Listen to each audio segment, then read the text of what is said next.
Yo, what's up guys, I'm Nuo, and today I wanted to show you one of the most fun builds I've been using this season.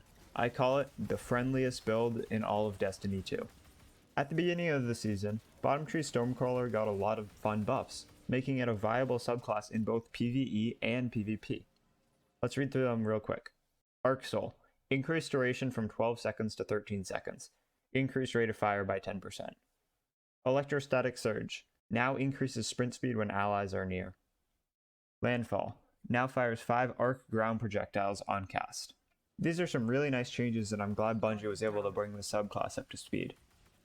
Everything about the subclass is now strong. You've got a top tier melee, called Rising Storm, that can synergize perfectly with a lot of interesting builds. You've got Landfall, which makes your super a threat as both a shutdown super in PvP and a roaming super in both PvE and PvP. Electrostatic Surge, which was buffed to give it an insane speed boost when allies are nearby, and it decreases the cooldown of your Rift. And finally, Arc Soul, which pairs nicely with this reduced Rift cooldown in the playstyle of, here, come stand near me. Again, this is a really cool subclass tree, so of course I've made a few builds with it. Without further ado, here's the friendliest build in Destiny 2.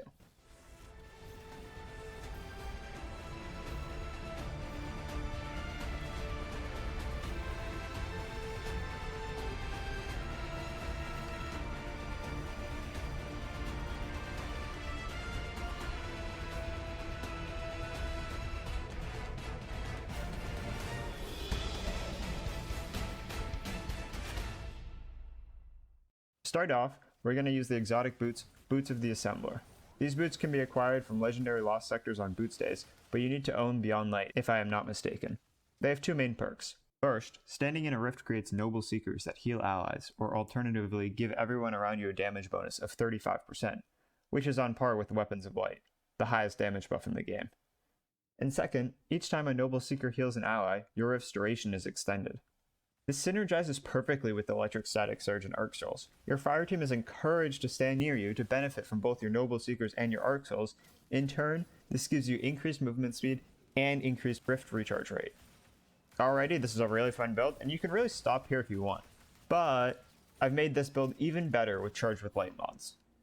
Of course, as this is called the friendliest build, it wouldn't be fair to not use powerful friends. In fact, I actually selected these mods to specifically use powerful friends as often as possible. First and foremost, we use Taking Charge to get Charged with Light, the classic. Then we will use High Energy Fire to waste this stack of Charged with Light so we can get Charged with Light again and proc powerful again all over. We need to do this because if we already have 2 stacks of Charged with Light, there is no way for us to get Charged with Light again, therefore powerful friends will not activate. Using something like Protective Light might be a waste because we might not ever lose our stacks of Charged with Light and therefore will never be utilizing powerful friends. As a fourth and final mod, we will use Radiant Light, another support focused Charged with Light mod. This will grant our allies Charged with Light when we cast our super. And unfortunately there's no room for a 5th Charged with Light mod if you're using a PvE meta build because most likely you're going to be using both Particle Deconstruction and Focusing Lens, which together take up a full 10 energy on your bond. But if you want to use this build in PvP, you can always add something like Quick Charge or Precision Charge. Now, we can beat the Catalyst that charges our friends every time we pick up an orb, and it's going to be awesome. But we can go even further. I've added 2 power preservation mods onto my helmet, which will allow me to generate an additional 4 orbs of power with my super, 2 per mod, which will make 9 in total as opposed to the normal 5 without them. This new stasis mod has a chance to drop every time you open a legendary engram. Again, because this is a support-oriented mod, making orbs will make your team love you. Now let's get into the benefits of this build. Because it's a very simple build, you can really use this build wherever. It has available mod slots on your arms, so if you want to slot champion mods in, you can do that. There's no weapons it's required to use, so you can use this in GMs again. Plus, it can be used in stuff like Master Vogue because staying alive is most important, and that's what this build is going to help you do. With that in mind, I will go over the weapons I will likely use with this build and where I will likely use it. I'll probably be using this build with Vex Mythoclast in Vault of Glass when I'm doing my Pinnacles, as well as using this build with Cartesian Coordinate in 1000 Voices to melt bosses.